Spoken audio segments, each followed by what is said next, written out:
We're using Asian crabs to fish for blackfish. You put the hook in just far enough so it doesn't poke out of the crab. That's my partner in crime, John Cass, and this is his rowboat. I'm adjusting the spool tension knob, the small knob on the right, and you could see I'm dropping the lure into the water at a slow tempo, and if it hits the water and doesn't backlash, it's set correctly. You could see from the time I cast to the time the blackfish hits, it doesn't take a lot of time. They have a voracious appetite right now, and they go tap, tap, tap on your line. And they're great fighters, even the small ones. What I'm using here is a 7-foot Daiwa Ardito 703 FMB-TR rod. Lure weight is 1/4 to 3/4 ounces. And I'm using a jig that's 1/2 an ounce usually here, along with 30-pound braided test and 30-pound leader. The reel is a Daiwa ARID Coastal 100 HSA bait casting reel.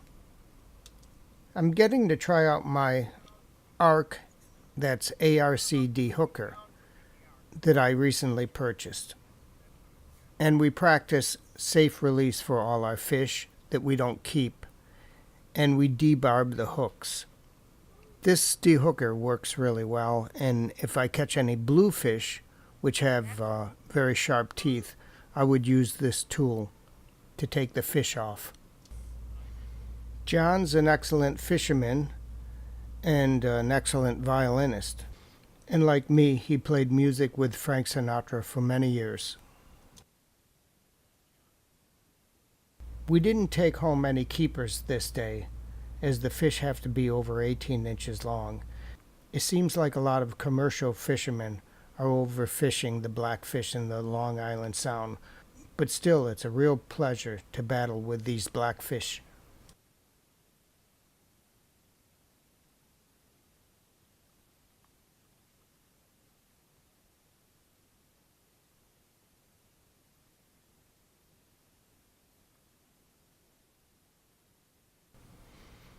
Blackfish love rocky waters.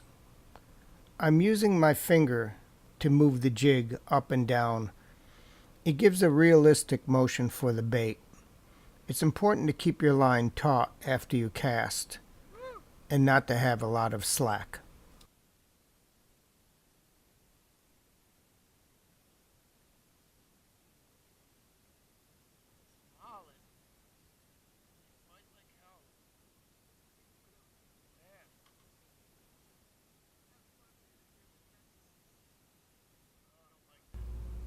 Here you can see I'm casting pretty close to the rocks and then I pull in.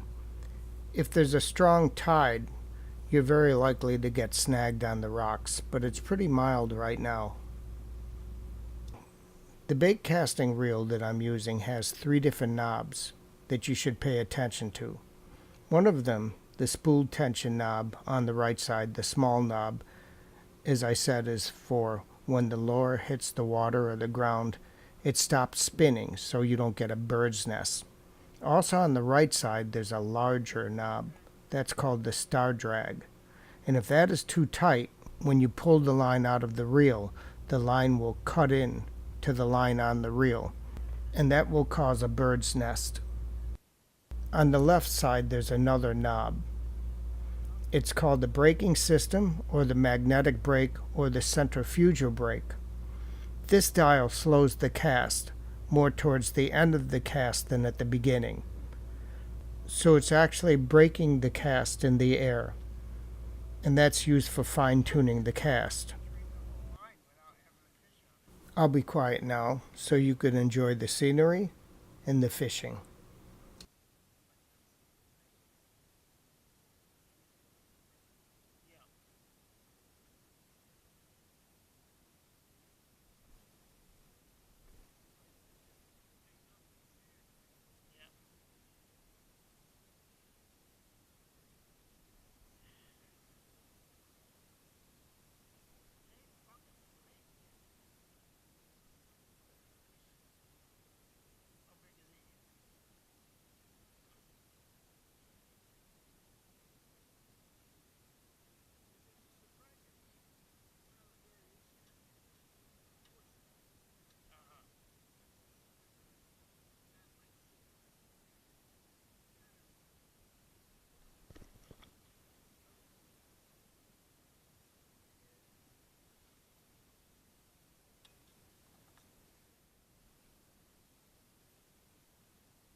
they're just nibbling